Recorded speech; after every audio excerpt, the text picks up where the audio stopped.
Welcome to my exciting show about working in America. Today I've been so busy, but I still have a new discovery.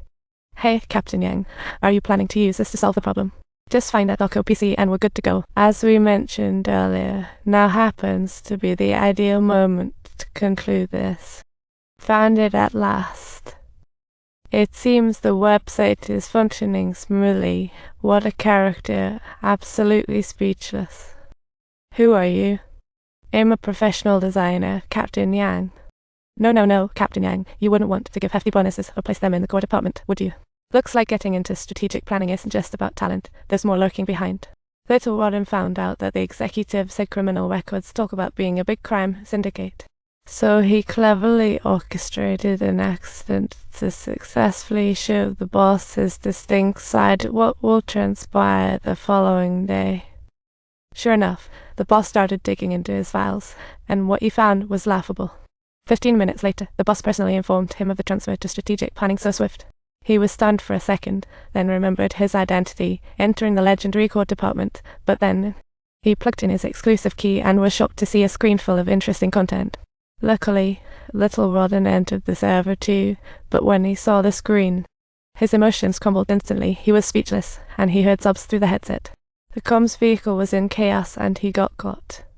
Panic-stricken, he drove straight to Rodden's house, and there was old Jang. He found out the one being promoted, and Jinjin, was actually Rodden's sister. Ever since he saw his sister shrouded in white cloth, he's been searching the web for her videos. Then he tried to delete those videos with hacker skills, but they just keep popping up like cockroaches. It wasn't until he met the little Gan that he managed to climb out, only to face her nightmare again. At this point, Daoki was furious, determined to make the scumbags pay. He started remembering the videos he had seen before. Talk about shocking. Furious Daoki stepped on the gas and zoomed past the competition. What a racer. Just a short distance ahead, he suddenly executed a flawless drift, and after completing a full circle, the green-haired fellow disappeared in the blink of an eye. After getting the dashcam, Daoki drove off, but the story was far from over. He arrived at a forgotten abandoned warehouse, where he suddenly found a man was actually threatening a helpless female student. "I'll cut off your face." Truly spine-chilling, what a weirdo. This seemed like a conspiracy, and Daoki charged towards the studio in anger. Amidst the confusion, two colleagues swiftly acted and successfully rescued the girl. "Hurry up. You are truly an incredibly brave student."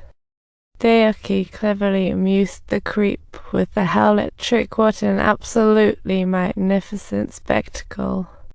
Suddenly, the yellow-haired guy barged in, and guess what? Bad luck. Oh no, how did I fall? Poor guy, he was just too nervous. Facing the defenseless yellow-haired guy, Daoki was calm and picked up a tripod. With a swift hit, the yellow-haired one disappeared along with the green-haired one. Truly an unbeatable presence.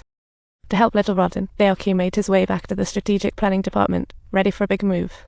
When no one was paying attention, he decisively pressed down on the delete confirmation button. Instantly, all videos disappeared, but just as he was celebrating, they mysteriously came back. He was dumbfounded, but didn't give up, snapping a photo and sending it to the prosecutor. The prosecutor finally had a lead, so he rushed in with his team, but they searched high and low but found nothing. Such a letdown. The prosecutor had no choice but to go back and write a report. What a mix of emotions. I've said it so many times. Daoki wasn't holding back, feeling utterly frustrated. Suddenly, the conversation at the door caught the attention of the red-haired guy upstairs. What a spectator. "We need to find the real server location." To gather evidence, they rushed to the boss villa.